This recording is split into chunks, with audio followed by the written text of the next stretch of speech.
अगर आप भी चाहते हैं नए नए वीडियो देखने के लिए अभी हमारे रुपेश बिहारी एसपी चैनल को सब्सक्राइब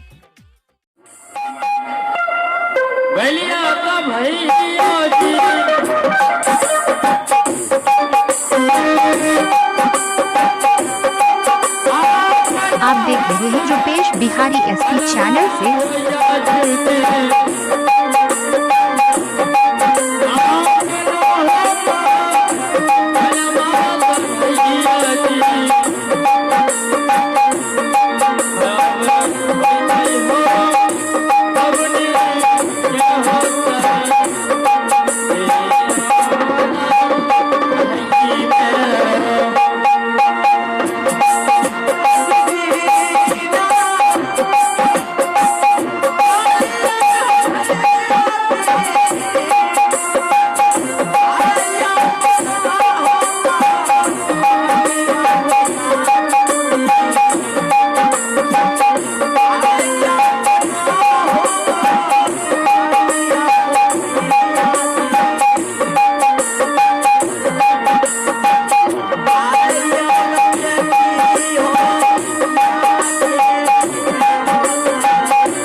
आइए हम लड़की देख करके आ गए हैं। अब महाराज जी को बुलाएंगे और हम महाराज जी को शादी कराएंगे।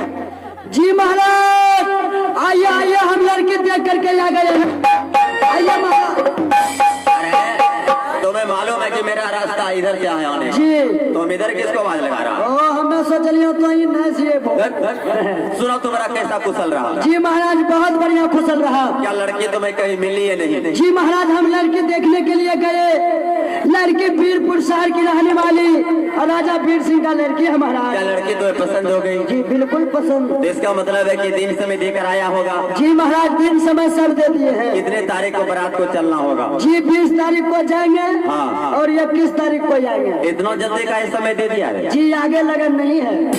वो लगने में शादी होगा तो क्या होगा रे? जी महाराज कहीं कुल लगन में शादी हो गया, हाँ। जो ही बच्चा होगा अच्छा सब टेढ़े मुड़े बच्चा तेरे मोरे यानी कोई विकलांग होगा, हाँ। कोई अभिटेरा होगा, हाँ। कोई नटेरा होगा और कोई मोटेरा होगा। अरे तो सब विकलांग क्यों हो गया? हाँ, तो कुलगन में इंसान को शादी ब्याह नहीं करना चाहिए। नहीं करना तो चाहिए। ठीक है महामंत्री, तुम बाराती को जाने के लिए तैयारी करो और तब तक मैं यात्रा करता हूँ। जी महाराज बाराती के लिए सवारी कर लिए हैं। सवारी?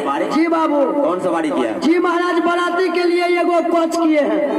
मात्र ये को कौन? जी, ये कोच। बताओ रे बेहुदा कह इधर से देख, एक कोच में इतना बड़ा एडजस्ट होगा रे?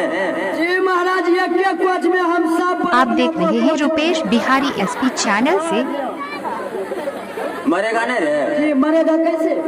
चारों बगल से खिड़की खोल देंगे। जब सब बाराती को हवा लगेगा हाँ। तो सब मुर्गी जितना हिलेगा। एक कोच में करेगा पुकरूम। हमारे लिए कौन सवारी किया? जी महाराज जी आपके लिए तेज सवारी। तेज सवारी रेलगाड़ी रे? ये बाबू रेलगाड़ी नहीं, एरोप्लेन। आपके लिए ठेला गाड़ी। अरे बताओ कि ठेला गाड़ी वीरपुर सर कितने दिन में पहुंच देगी? जी महाराज सबसे पहले पहुंच जाइएगा। सबसे पहले? जी पूछिए कैसे? कैसे? तो महाराज जी आपको आराम से ठेला गाड़ी पे बैठा देंगे। अच्छा। अब पीछे से जाकर हम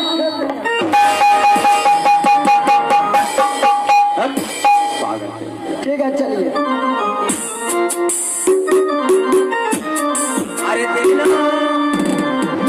लगे मारे माँ।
आप देख रहे हैं रुपेश बिहारी एसपी चैनल से।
अगर आप भी चाहते हैं नए नए वीडियो देखने के लिए तो हमारे रुपेश बिहार एसपी चैनल को सब्सक्राइब करें, बेल आइकन दबाना ना भूलें ताकि सबसे पहला वीडियो पहुंच सके।